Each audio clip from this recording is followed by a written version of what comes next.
Hello everyone, and today we're going to be making some bread pudding. This is an old family recipe that my parents had. My dad did cooking also because he cooked when he was in the army, and his mom was a really good cook, so he brought it down through the generations. Now for my milk, I use my canned milk, and I use fat-free. You don't have to, but I do.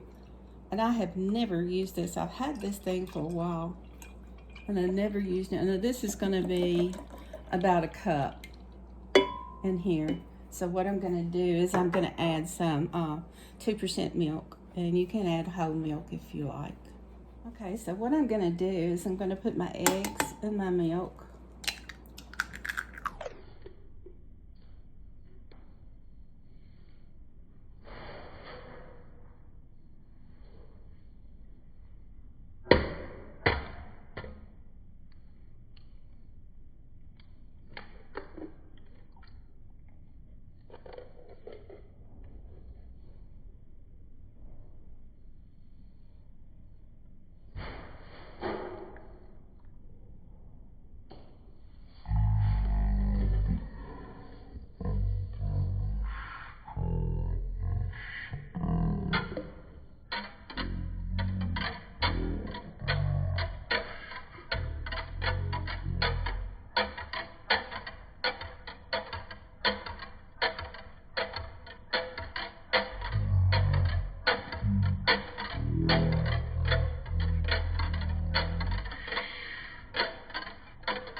Okay, that's just about got that.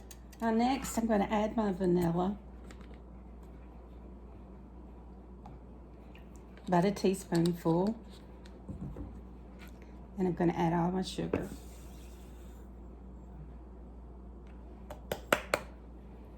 And I'm going to mix this all up.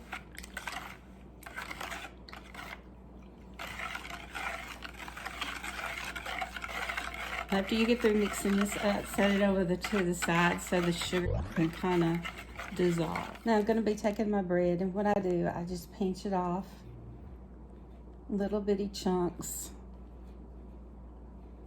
and I put it in here. Some people might want to cut it up.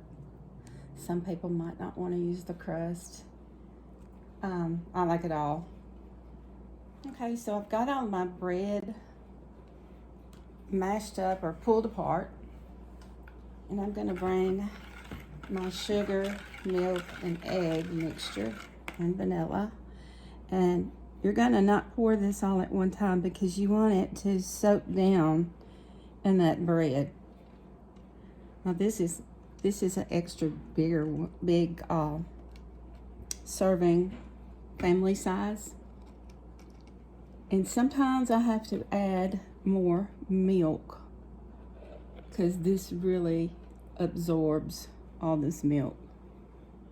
If you want it juicy, add more milk.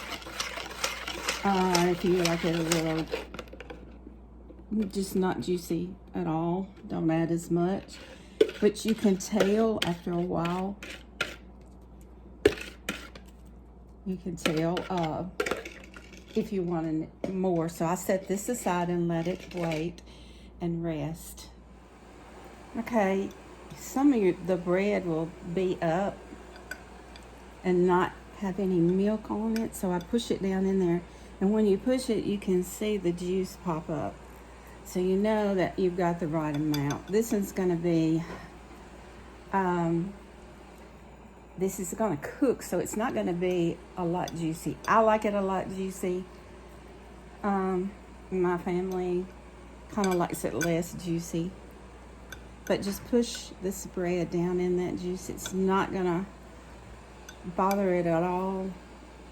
It's going to stick together and it's going to cook.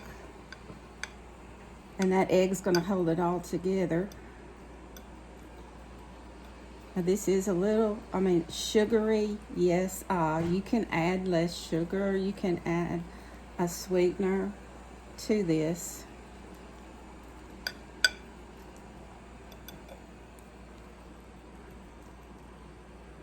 Okay, as you can see, I let this set for about 5 minutes. You see how juicy that is over there. Then you want to take your butter. This is about a half a stick. And you want to slice it and put this in here. Different spots so that'll melt down in there. So that's about 6 little pieces. Take your brown sugar and you'll sprinkle it on top. Okay, you want to preheat your oven to about, at 350. And then you want to cook it from 20 to 30 minutes. It's according to how your stove works. Mine's just 40 years old and she still works the same. And I put it in the oven, and when it comes out, I'll show you how it turned out. Just out of the oven, still bubbling. Look at that butter around the sides. This would be good served with ice cream. If you use less sugar, this is going to be very rich in sugar. Like I said, you can cut your sugar down. You can add sweetener of any kind. But as soon as this cools down a little bit, I'm going to take it out and try it. Okay, I'm going to take some of this out. I'm going to move it that way. And put some in the bowl. At this time, I'd like to thank everybody for watching. If you like what you've seen, please hit like. And please subscribe to this channel. We do a lot of crafts, cooking, Walmart sales and clearance, all kinds of things on here. And I really want to thank everyone for their time to sit back aside and watch this.